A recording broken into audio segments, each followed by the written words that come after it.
2026년 5월 20일 수요일 새벽 기도회를 하나님께 드리겠습니다.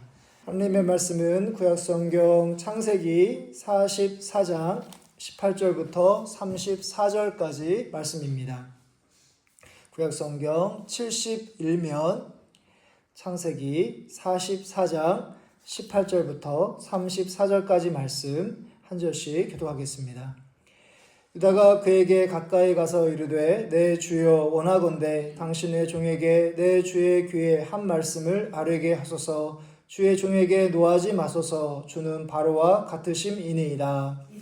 내 주께서 종들에게 물으시되 너희는 아버지가 있느냐 아우가 있느냐 하시기에 우리가 내 주께 아뢰되 우리에게 아버지가 있으니 노인이요 또 그가 노년에 얻은 아들 청년이 있으니 그의 형은 죽고 그의 어머니가 남긴 것은 그뿐이므로 그의 아버지가 그를 사랑하나이다 하였더니 또 종들에게 이르시되 그를 내게로 데리고 내려와서 내가 그를 보게 하라 하시기로 우리가 내 주께 말씀드리기를 그 아이는 그의 아버지를 떠나지 못할지니 떠나면 그의 아버지가 죽겠나이다.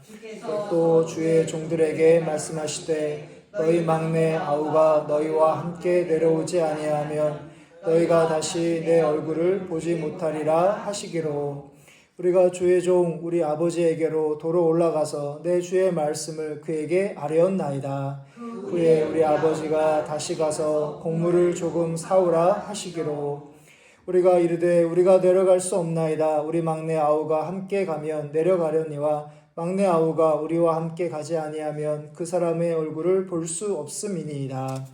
종 우리 아버지가 우리에게 이르되 너희도 알거니와 내 아내가 내게 두 아들을 낳았으나 하나는 내게서 나갔으므로 내가 말하기를 틀림없이 찢겨 죽었다 하고 내가 지금까지 그를 보지 못하거늘 너희도 내게서 데려가려 하니 만일 죄가 그 몸에 비치면 나의 흰 머리를 슬퍼하며 수월로 내려가게 하리라 하니 아버지의 생명과 아이의 생명이 서로 하나로 묶여 있거늘 이제 내가 주의 종 우리 아버지에게 돌아갈 때 아이가 우리와 함께 가지 아니하면 아이의 없음을 보고 죽으리니 이같이 되면 종들이 주의 종 우리 아버지가 흰머리로 슬퍼하며 스올로 내려가게 함이니이다. 주의 종이 내 아버지에게 아이를 담보하기를 내가 이를 아버지께로 데리고 돌아오지 아니하면 영영이 아버지께 죄짐을 지리이다 하였사오니 주의 종으로 그 아이를 대신하여 머물러 있어 내 주의 종이 되게 하시고 그 아이는 그의 형제들과 함께 올려 보내소서. 함께 읽겠습니다. 그 아이가 나와 함께 가지 아니하면 내가 어찌 내 아버지에게로 올라갈 수 있으리이까. 두렵건대 죄가 내 아버지에게 미침을 보리이다. 아멘. 우리가 읽은 오늘 말씀에서 야곱의 넷째 아들이자 베냐민의 형인 유다는 용기를 내어 애굽 총리 요셉에게 반드시 베냐민을 아버지에게로 데리고 가야 함을 설명하고 있습니다. 30절부터 31절의 말씀을 보시면 아버지의 생명과 아이의 생명이 서로 하나로 묶여 있거늘 이제 내가 주의 종 우리 아버지에게로 돌아갈 때 아이가 우리와 함께 가지 아니하면 아버지가 아이가 없음을 보고 죽으리니 이같이 되면 종들이 주의 종 우리 아버지가 흰머리로 슬퍼하며 스올로 내려가게 함이니이다. 유다가 지금까지 있었던 자초지종을 설명하는 대상자는 애굽의 2인자인 총리입니다. 18절에 보면 주의 종에게 노하지 마소서로 시작하는 것에서 짐작할 수 있듯이 자칫 괜한 말을 했다가 심기가 불편해지면 자신의 목숨도 어떻게 될지 알 수 없습니다. 그리고 자신이 어떻게 말을 하느냐에 따라서 동생 베냐민의 인생과 가나안 땅에 있는 아버지 야곱의 생명이 좌우될 수 있는 매우 신중한 순간입니다.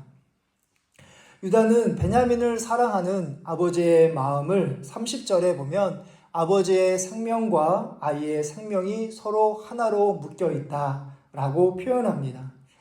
베냐민의 생명은 그만의 것이 아니라 아버지 야곱의 것이라고, 또한 만일 베냐민이 돌아가지 않는다면 아버지 야곱 역시 생명을 유지할 수 없기 때문에 바로 노년의 아버지를 봐서라도 선처해 달라고 간곡히 부탁을 드리고 있습니다. 기근과 곡식을 얻는 과정을 통해서 유다는 바로 아버지의 사랑을 깊이 알아가고 있는 것처럼 우리도 신앙생활을 하며 여러 위기를 지나면서 우리를 향한 하나님의 사랑을 계속해서 알아가시기를 바랍니다. 아멘. 또 아버지의 사랑을, 하나님의 사랑을 귀하게 여길 수 있는 그런 성숙함이 여러분들 가운데 있기를 바랍니다. 왜냐하면 오랫동안 신앙생활을 했음에도 불구하고 하나님께 내게 필요한 것을 달라고 떼를 쓴다면, 또 우리가 받지 못할 때 원망하고 불평한다면 여전히 우리의 신앙은 초보 단계에 있다고 이야기할 수 있습니다. 물론 신앙생활을 하는 사람이라면 누구든지 그런 초보의 단계를 겪기는 하지만 거기에 계속해서 머물러 있으면 안 되는 것이죠. 왜냐하면 하나님께서 우리에게 이미 주신 예수 그리스도는 그 어떤 것과 비교할 수 없는 가장 고귀한 생명이기 때문입니다.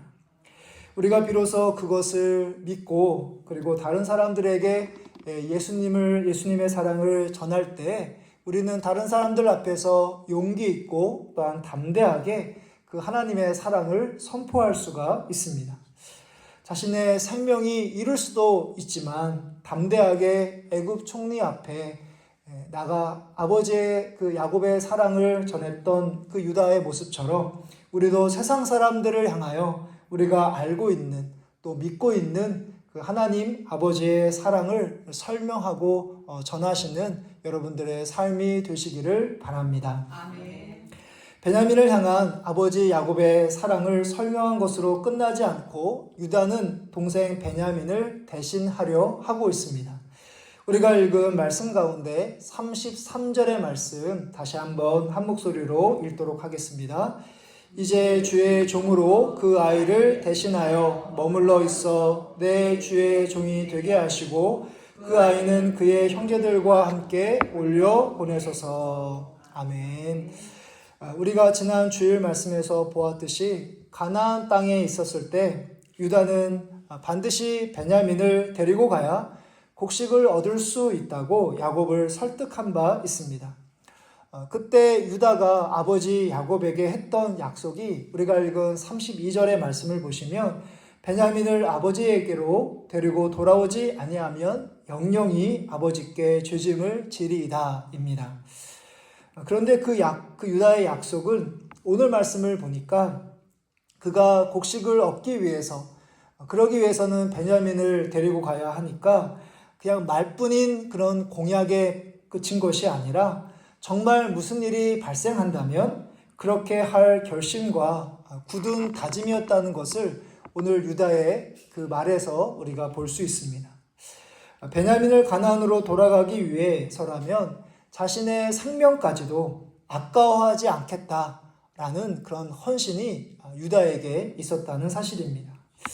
이 유다의 모습에서 말씀하신 그대로 삶을 사시고 십자가의 복음을 말씀과 삶으로 살아내신 그 예수 그리스도가 떠오릅니다. 죄 없으신 예수님이 십자가에 죽으신 것은 죄 많은 우리를 대신한 죽음이자 희생이셨습니다.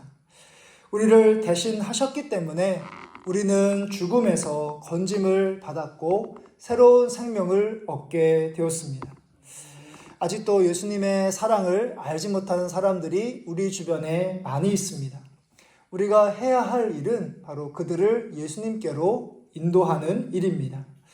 그들은 직접 예수님을 볼 수가 없고 우리를 통해서만 예수님을 그들은 볼 수가 있습니다. 우리 모습을 통해 예수 그리스도를 볼 수 있도록 우리는 나의 것을 챙기기보다 우리의 것을 나눠주고 또 이기적이고 자기 중심적인 삶을 살아가기보다는 희생하는 삶을 몸소 살아내야 하겠습니다. 사랑한다는 말과 함께 사랑을 또한 실천하는 가운데 세상 사람들이 예수 그리스도를 알고 믿을 수 있도록 여러분들을 통한 하나님의 구원의 역사가 계속되기를 주님의 이름으로 축복합니다. 하늘에 계신 우리 아버지여, 이름이 거룩히 여김을 받으시오며 나라의 임하옵시며 뜻이 하늘에서 이루어진 것 같이 땅에서도 이루어지리이다. 오늘날 우리에게 일용할 양식을 주시옵고 우리가 우리에게 죄 지은 자를 사하여 준 것 같이 우리의 죄를 사하여 주시옵고 우리를 시험에 들게 하지 마시옵고 다만 악에서 구하시옵소서. 대개 나라와 권세와 영광이 아버지께 영원히 있사옵나이다. 아멘.